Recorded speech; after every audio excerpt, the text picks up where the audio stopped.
சேரன் கிட்ட நிலாவோட அப்பா எப்படி விஷயத்த வாங்க முடியுமோ அப்படி வாங்கிட்டாரு. ஏன்னா சேரன் ரொம்ப ஸ்மார்ட்டா பதில் சொல்லிட்டாரு அப்படின்னு தான் சொல்லணும். ஏன்னா அவர்கிட்ட கொஞ்சம் அதாவது என்ன சொல்லியிருந்தாரு அப்படின்னா, நீங்க என்ன உண்மைன்னு சொன்னாதான் நான் வந்து என்ன பிரச்சனைன்னு பார்த்து நம்ம சால்வ் பண்ண முடியும் அப்படின்னு சொன்னோடனே அவர் வந்து சொல்லிட்டாரு. ஸோ இதை கேட்டோடனே நிலாவோட அப்பாவுக்கு ரொம்பவே ஹாப்பி. வேக வேகமாக வீட்டுக்கு வராரு. வீட்டுக்கு வந்து அவங்க ஒய்ஃப் கிட்ட சொல்றாரு, இந்த மாதிரி வந்து என் பொண்ணு வந்து எந்த தப்பும் பண்ணல, அந்த கல்யாணத்துலேருந்து தப்பிக்கிறதுக்காக தான் போய் அங்கே மாட்டியிருக்கா.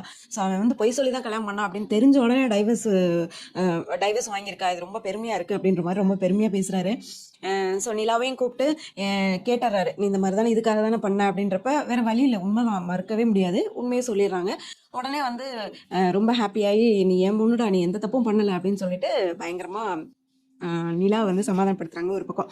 ஸோ இன்னும் சைடாக பெட்ரூம்குள்ளே போய் பேசுகிறாங்க நிலாவோட அம்மா கிட்ட. எப்படி இங்கேருந்து நம்ம கூட்டிகிட்டு போயிடணும், அவளுக்கு வந்து நம்ம இங்கே இருக்கவே வைக்கக்கூடாது, பெங்களூர் கூட போட்டு ஒன்றும் பிரச்சனை இல்லை, இல்லை அப்படின்னா திருவண்ணாமலையில் கூட பெரிய ஆஃபீஸ் ஒன்று நான் வச்சு தருவேன், ஆனால் இங்கே மட்டும் இருக்கக்கூடாது, இனிமேல் தான் நம்ம கவனமாக இருக்கணும் அப்படின்ற மாதிரி சொல்கிறாங்க. சார் நிலாவும் சோழனும் பேசிட்டு இருக்காங்க மெசேஜில். அப்போ வந்து நிலா சொல்கிறாங்க, எங்கள் அப்பா இப்போ எல்லாம் ரொம்ப நல்லா பேசுகிறாரு தெரியுமா அப்படின்னு சொல்லி கேட்குறாங்க.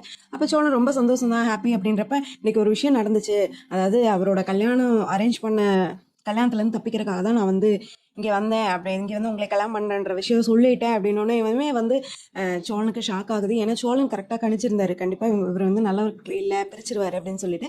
அதான் நடக்க போகுது. ஸோ அதை எப்படி முறியடிக்க போறாரு அப்படின்றத